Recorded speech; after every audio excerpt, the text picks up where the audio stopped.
Hi everyone, here's the Book Chemist once again. Today I'll be reviewing Norwegian Wood by Haruki Murakami. My second Murakami novel after Dance, Dance, Dance, which I read something like 8 or 9 years ago. And a book where, to be honest, I'm still not quite sure how I feel about it. I found it equally luminous and somewhat seedy, and for all that I enjoyed the reading experience, I definitely look forward to discussing it with you in the comment section to try and puzzle out a little bit more what the book was about and some of its more puzzling elements and sides. Before I start talking about it, I should mention that this review is sponsored by Skillshare, an amazing community of creators and creatives and experts in a variety of fields, from creative writing to illustration, design and so much more, offering very interesting, very engaging and stimulating video classics on this broad array of topics. Stay tuned at the end of the review and I'll talk more about Skillshare, but I should mention that there is a link in the description box that will give the first 1,000 people to click on it a free trial of Skillshare Premium membership. Norwegian Wood is set in Japan, mostly in Tokyo, in the late 60s, especially in 1969 and 1970, and follows the protagonist, the narrator, who is a university student. At the time he's studying drama at university, and follows him especially in his relationship with a few very important people in his life, especially a few young women that will play a very important role in this stage of his life. Cultural references to the late 60s are very important. Well, the title says it all, really, although the Norwegian Wood of the title goes beyond the Beatles song in many ways and becomes almost a kind of metaphysical wood of the Dantesque variety, a kind of dark forest in which the characters, especially one of the characters, will eventually get lost. And these ingredients, young protagonists, love interests, friendships, the 60s, this kind of pop cultural references, they are all the ingredients of a typical, what we would call a mainstream novel. And if you know a little bit about Murakami, I know very little about Murakami, but even I know that he's famous for rather surreal, supernatural tales. Norwegian Wood is a little bit of the exception in his oeuvre, and I remember reading his Art of Fiction interview with the Paris Review, where the interviewer asks about this, about the fact that Norwegian Wood is a realistic novel unlike the rest of his fiction, and where he very candidly admitted that he prefers to write surreal novels, but he wanted to write a mainstream book because he knew that that would win him a big readership. Basically what the guy said is that he did it for the money. He went out and basically spelled it out, which surprised me a little bit, but well, at least he was candid. But Norwegian Wood is indeed an enjoyable novel and a pleasant reading experience. Its narrative style and its tone and its rhythm are all very placid. Even in the moments where maybe the plot picks up, there's an important confrontation happening between the characters, or it feels like a development in the relationship between two of these characters is imminent.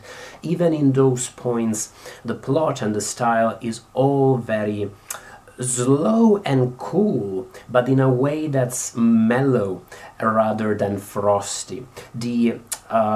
The tone, the temperature, I would say, of the novel is always, even when it's cool, it's pleasantly warm, if you pardon the paradox. In fact, the heat of the novel very often rises quite steeply, and Norwegian Wood is a rather racy novel, as you would expect from a book set in the 60s, although very little of the sexual content in Norwegian Wood relates to the type of sexual liberation, Summer of Love and beyond, those sorts of cultural changes that were happening in the 1960s. In fact, if I have to be honest, a lot of the sexual content in the novel felt to me a little bit like the kind of, very much like a teenage fantasy even. This character is 19 and later 20, and apparently he goes out and goes to bed with a different girl, a different young woman every weekend. no female character in the novel can resist going to bed with him at one point or another. All of these scenes are also very male-centered. There is so much wanking in this novel. It's the great tosser novel of all times. But I'm not quite sure how I feel about that, because, again, it does feel like a very seedy, like a very teenage fantasy, boyish sort of novel, but it is true that in many points the explicitness of these scenes, how the amount of detail that they're described in, kind of conveys the emotional investment that the protagonist has in these scenes. In a way, they capture the emotional attachment that he develops for some of his friends, for some of the women that he's pining after. For instance, the conversations that the protagonist Watanabe has with his friend Midori. And Midori is very explicit in her interest in sex, is always trying to get him to go with her to see porn movies in like red light cinemas and that sort of thing. Those scenes are all rather endearing, I found. They speak of the curiosity of these young people at that stage where they've just become adults. They are discovering this world of freedom, of adulthood before them, and they're all really rather interesting. Whereas some other scenes that have to do with sexuality just feel a little bit unnecessary and wish-fulfilling even. And I'm really curious to read what you thought about the way the book handles sex and sexuality and women characters more broadly speaking. I'm not quite sure that these women's attitudes to the way to Watanabe's sexuality and to the way he approaches them and he interacts with them is ever quite believable or quite convincing. Watanabe is the great mystery in Norwegian Wood, Watanabe being the narrator/protagonist, who is quite aloof, quite standoffish, and quite detached on all possible fronts. And since I'm mentioning this, I'll talk about politics, because this is very much a novel about university students at a fundamental time in the history of higher education. The student riots and the student insurrections of 68, 69 completely changed the face of higher education around the world. But Watanabe is constantly uninterested in the kind of debates and again riots, strikes that are occurring in the university. He always assumes that the people who are organizing this kind of strikes, this kind of debates, are secretly assholes and they're just waiting for their chance to go on and become part of this corporate world they're supposedly against. And in general, the book felt incredibly detached when it came to these fundamental, to these important stages of history. And I'm going to give Norwegian Wood a pass on this front for the very simple reason that I have absolutely no idea how the student protests of the time happened and were structured in Japan. I really don't know what the protests were about, how those protests, how those movements were organized.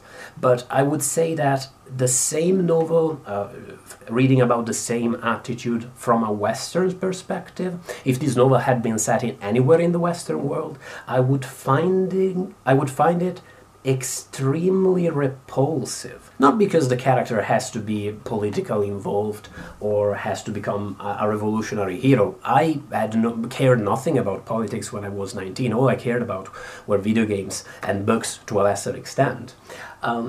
More because the novel is narrated from an adult person, from somebody in their 30s, looking back at this important time in history and taking that detached approach of, oh, it was all for nothing, it was all a bunch of people just raising their voice for nothing. I found that a rather jarring note in the novel. The revolutions and the great changes brought forth by 68 are part of what made possible for people like me, whose parents owned a deli and worked in a deli, to go to university. That just wasn't the kind of world that existed before those riots. So there's that. This kind of political detachment, though, was just one part of the general problem I had with Watanabe, which is that in his interactions with all sorts of concerns, all sorts of problems, he always seemed a little bit aloof and very self-centered, very much interested in his own enjoyment, his own peace of mind, most notably. Even the way he talks about his relationship with women and the reasons why he adopts this promiscuous lifestyle. He seems to treat it as something that he needs to do to preserve his peace of mind, to have this kind of bodily companionship, rather than because he sees that as a pursuit that he wants genuinely to engage in. And somebody who is so detached and so uninterested and so self-centered is plain and simple a horrible person. And bizarrely, for all that I can recollect, a book that I read 9 years ago, I remember that the narrator in Dance, Dance, Dance was very similarly detached from all sorts of emotional and intellectual matters. There is one very interesting passage in the novel where Watanabe is having dinner with Nagasawa and with Nagasawa's girlfriend. And Nagasawa is a close friend of Watanabe. Nagasawa is an obvious asshole. Everybody hates Nagasawa. He is a womanizer. He wants a job in the foreign ministry, not because he's interested in those ideals or in serving his country or his community. He just wants to haze the system. He just wants to succeed at life, get a good job, learn as many languages as possible, and tick all the boxes that will give him a good life. And I'm sure every reader will hate Nagasawa because he is an unpleasant character. But there's a very interesting passage there where Nagasawa reflects on the fact that Watanabe, the protagonist, is just like him. He's equally disinterested in others, he's equally self-centered and just seeks his own enjoyment. And for all that people tend to cut Watanabe a lot of slack and to consider him a nice guy and an upstanding dude, at the bottom of the matter, Watanabe is also similarly a kind of a sleazeball. This raised a very interesting question for me, which is, what sort of character is Watanabe supposed to be? How is the text constructing him and building him? Because novels are famously machines to generate interpretations, and every reader will interpret Watanabe in a different way. But it's important for me to understand, and very difficult to assess, whether it's implied in the novel and it's built within the text that you should read Watanabe as a deeply flawed, deeply selfish human being, or whether the text itself is actually trying to construct him as a rather normal young man. He repeats time and again in the novel that he thinks of himself as a perfectly normal person, whereas his female companions are always talking to him as this poetic guy who speaks so lyrically and is so interesting and irresistible. And it's a difficult question, and I'm not sure I really have an answer, mostly because that conversation where Nagasawa points his finger at Watanabe as kind of a dick is a bit of an exception in the novel. Does there need to be a solution to this dilemma in the novel? Can't the book just present this ambiguous picture and leave it to the reader to decide what they think about Watanabe? Absolutely. I'm just not positive the novel builds this ambiguity in the first place, and that it builds it effectively enough. It seems to me like its attitude when it comes to criticizing this character, because at the end of the day this is a book about a guy in his 30s looking back at the person he was in his 20s. The attitude is the same one you find when it comes to politics, of just being a bit detached and being a bit uninterested in the actual moral and political implications of Watanabe's actions / the political developments of the time, and just taking them as what they were and just approaching them without much human interest at all. I realize I've spoken in rather negative terms about Norwegian Wood, and maybe that solves a little bit of that dilemma I mentioned at the beginning, where I said that I'm not quite sure really what I thought of the book. But I do believe that there is a lot of beauty in Norwegian Wood, and a lot of luminous, insightful matter that shines through the novel. That mellow, slow rhythm that I described is very good in certain passages when it comes in particular to reflecting on the nature of our memories and the way we approach our memories and think back about our youth from the vantage point of the future, when we are able to observe our emotional reactions in a rather detached manner and assess what they meant within our life. This is especially true and especially beautiful when it comes to grief. Norwegian Wood is a brilliant book when it comes to talking about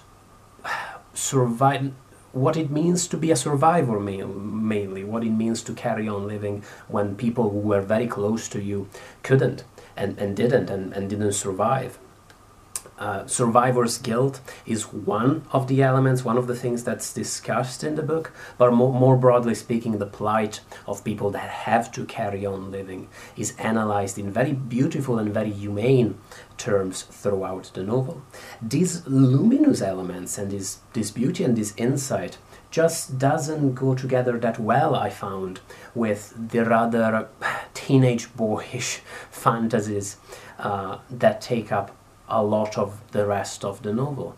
And I think that my final assessment of the novel has to be that it felt to me like a beautiful book, like a very pleasant reading experience, and like a really insightful novel on so many fronts, that because it lacked a certain degree of determination, a certain degree of commitment, and because it always stayed a little bit aloof, a little bit detached from many personal matters, even when it was being so brave on other fronts, it remains as disappointing in the grander scheme of things as some of its characters' reactions and some of its thoughts actually are. I thought it was a good novel. I am not sure I found it... I thought it was a great novel, if you see what I mean. I thought it lacked the basic ingredients that great, stimulating literature should offer to the reader. What did you think, though? Because I know Norwegian Wood has a lot of fans. Do Murakami fans rank it among his best works? Considering it's so different from the rest of his oeuvre, is it a bit of an exception? Is it actually regarded as a minor novel? I really, as I said, don't know that much about Murakami, and I look forward to discussing it with you in the comments, as always. Thank you so much for watching the video. Thank you so much to my Patreons for sponsoring it. And thank you to Skillshare for sponsoring the video too.